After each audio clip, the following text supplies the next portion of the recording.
प्रिय विद्यार्थियों, आज हम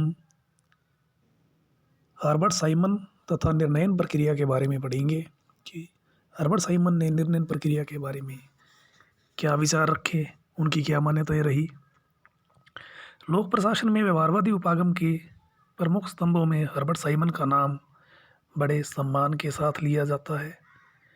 उनका जन्म सन 1916 में विस्कॉन्सिन, अमेरिका में हुआ था। 1978 में उन्हें अर्थशास्त्र के क्षेत्र में उल्लेखनीय योगदान के लिए नोबेल पुरस्कार से सम्मानित किया गया, जबकि वे अर्थशास्त्री नहीं हैं। उनका महत्वपूर्ण योगदान प्रबंध विज्ञान के क्षेत्र में है। उन्होंने प्रबंध को निर्णयन के समकक्ष माना है। उनके लिए प्रबंध की समस्त कार्यवाही निर्णयन है।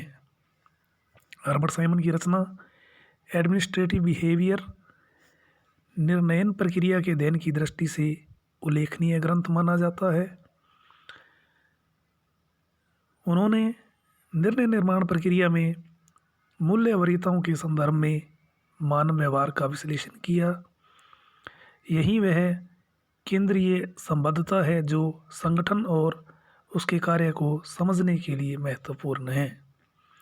साइमन के लिए प्रशासन कार्य कराने की कला है। उन्होंने उन प्रक्रियाओं तथा विधियों पर बल दिया जिनसे कार्रवाई सुनिश्चित हो।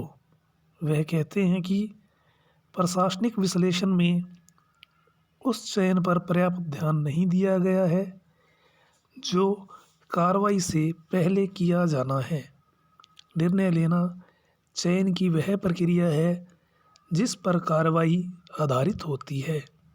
साइमन ने इस ओर ध्यान दिलाया है कि इस आयाम को भली प्रकार समझने के अभाव में प्रशासन का अध्ययन अधिकांश रूप में अपर्याप्त रहेगा, क्योंकि यही संगठन में व्यक्ति के व्यवहार को सुस्थिर करता है। व्यवहारवादी उपागम में कार्रवाई से पूर्व की प्रक्रिया को समझने का प्रयास किया जाता है। इसे निर्णय लेने की प्रक्रिया के नाम से जाना जाता है।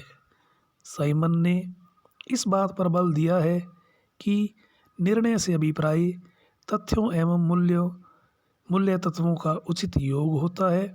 तथ्य से अभिप्राय है कि कोई वस्तु क्या है, क्या थी अथवा क्या रही है। तथ्य सच्चाई की अभिव्यक्ति है। इसके विपरीत मूल्य से तात्पर्य पसंदगी से है। मूल्य वरीयता की अभिव्यक्ति होती है, इसलिए यह तथ्य पर आधारित नहीं होती।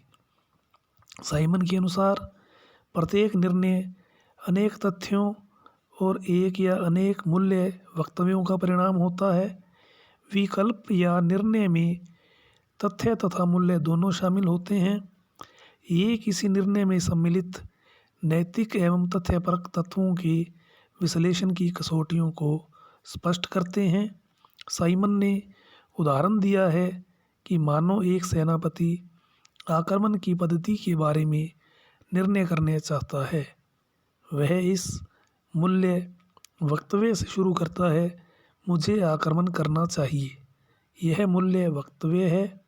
इसके विपरीत तथ्य वक्तव्य है, अचानक आक्रमण ही सफल होता है। यह तथ्य अनेक पूर्व अनुभवों पर आधारित है। इस तथ्य एवं मूल्य संबंधी कथनों को संयुक्त करने पर निर्णय संभव होता है। इस प्रकार हर निर्णय तथ्य कथनों एवं मूल्य कथनों के संयोग का परिणाम है। साइमन के अनुसार निर्णय लेने की आवश्यकता उस समय उत्पन्न होती है जब व्यक्ति के पास किसी कार्य को करने के लिए बहुत से विकल्प होते हैं, परंतु व्यक्ति को छंटनी की प्रक्रिया के माध्यम से केवल एक ही विकल्प चुनना होता है। साइमन का मत है कि निर्णय का अर्थ विभिन्न विकल्पों में से चुनाव करना है। जब कोई समस्या सामने होती है तो उसके विभिन्न विकल्प होते हैं। निर्णयकर्ता को अधिकतम लाभ या वांछित लक्ष्य की प्राप्ति के लिए उनमें से चयन करना पड़ता है। मानव की बुद्धिमत्ता इसमें है कि वह ऐसे विकल्प का चुनाव करे जिससे अधिकतम सकारात्मक तथा न्यूनतम नकारात्मक परिणाम निकले। इस दृष्टि से किसी निर्णय के 3 तत्व होते हैं। प्रथम, समस्या का होना तथा उससे संबंधित सभी विकल्पों से परिचित होना। द्वितीय, विकल्प के हर परिणाम का ज्ञान होना चाहिए। तृतीय, सर्वोत्तम का चयन होना चाहिए। हर्बर्ट साइमन के अनुसार निर्णय निर्माण तार्किक यानी विवेकशीलता चयन पर आधारित होना चाहिए। उन्होंने तार्किकता की परिभाषा देते हुए कहा है कि यह मूल्यों की किसी प्रणाली के संदर्भ में वरीयता प्राप्त व्यवहार विकल्पों का ऐसा संबंध है जिसके द्वारा व्यवहार के परिणामों का मूल्यांकन किया जा सके। इसके लिए आवश्यक है कि निर्णय लेने वालों को सभी प्राप्त विकल्पों का ज्ञान हो। विकल्पों में से प्रत्येक के परिणामों के विषय में सोचने की योग्यता भी निर्णयकर्ता में होनी चाहिए। साइमन पूर्ण तार्किकता की अवधारणा को नकारते हैं क्योंकि यह अतार्किक मान्यताओं पर आधारित है। पूर्ण तार्किकता इस विश्वास पर आधारित है कि निर्णयकर्ता सर्वदर्शी है तथा उसे सभी प्राप्त विकल्पों तथा उनके परिणामों का ज्ञान है। दूसरे, यह भी मान्यता है कि निर्णयकर्ता के पास असीमित कंप्यूटरीय योग्यता है।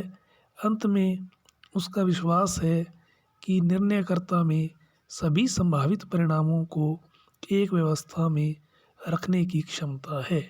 साइमन का कहना है कि ये सभी मान्यताएं मौलिक रूप से गलत हैं। कौशलों, आदतों, मूल्यों तथा ध्येय की अवधारणा तथा अपने कार्य के संगत ज्ञान की सीमा के रूप में निर्णयकर्ता की अनेक सीमाएं हैं। इसलिए साइमन का कहना है कि संगठन को पूर्ण तार्किकता की अवधारणा के साथ नहीं चलना चाहिए बल्कि उसे सीमित तार्किकता के आधार पर कार्य करना चाहिए। इसी सीमित तार्किकता के संदर्भ में साइमन तुष्टीकरण की अवधारणा विकसित करते हैं। तुष्टीकरण शब्द तुष्टि तथा पर्याप्तता शब्दों से बना है। चूँकि पूर्ण तर्कसंगतता असंभव है, इसलिए कार्यकारी एक काफ़ी अच्छे चयन से संतुष्ट होता है। साइमन की यह भी मान्यता है कि सभी विकल्प और उनके परिणाम को जानने में लोगों की योग्यता सीमित है और यह सीमा बंधन पूर्णतः तर्कसंगत निर्णय को असंभव कर देता है। चूँकि लोगों को भावी घटनाओं के संबंध में पूरी जानकारी नहीं हो सकती है, इससे वे अपने सीमित ज्ञान के सहारे कम परिपूर्ण निर्णय कर लेते हैं। सीमित जानकारी के कारण लोग ऐसे विकल्प को चुन लेते हैं जो बिल्कुल परिपूर्ण न होकर साधारणतया ठीक होते हैं। ऐसे निर्णयों को साइमन ने संतोषजनक निर्णय कहा है। साइमन का कहना है कि निर्णयन के तथ्यात्मक पक्ष में प्रबंधक का निर्देशन कार्यक्षमता की कसौटी द्वारा होना चाहिए। इस कसौटी का आधार है सीमित साधनों में उच्चतम परिणाम प्राप्त करना। 2 समान लागत विकल्पों में इसके अंतर्गत उसे चुना जाए जो संगठन लक्ष्यों की अधिकतम पूर्ति करने में सहायक हो तथा ऐसे 2 विकल्पों में जिनका उपलब्धि स्तर समान हो वह विकल्प चुना जाए जिसकी लागत अपेक्षाकृत कम हो। साइमन संयोजित तथा असंयोजित निर्णयों में स्पष्ट अंतर करते हैं। संयोजित निर्णय वे हैं जो स्वरूप से दोहराए जाने वाले तथा आम होते हैं। ऐसे निर्णयों के लिए निश्चित प्रक्रिया बनाई जा सकती है।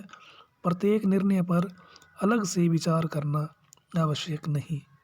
ऐसे निर्णय में गणितीय मापांक तथा कंप्यूटर निर्णयकर्ता को तार्किक निर्णयों को लेने में मदद कर सकते हैं।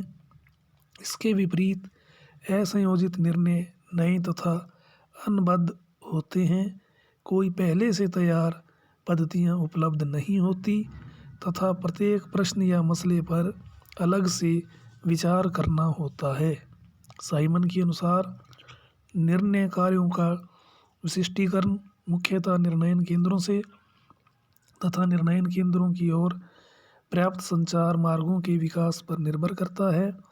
अतः संगठन में औपचारिक एवं अनौपचारिक संचार सूत्र होने चाहिए। किसी परिणाम के सही अनुमान के लिए भविष्य में दृष्टिपात करने की क्षमता होनी चाहिए। सापेक्ष दृष्टि से उचित निर्णय एक ऐसी स्थिति है जिसमें कुछ विकल्प और उनके कुछ परिणाम ज्ञात होते हैं और उनमें से चयन किया जाता है।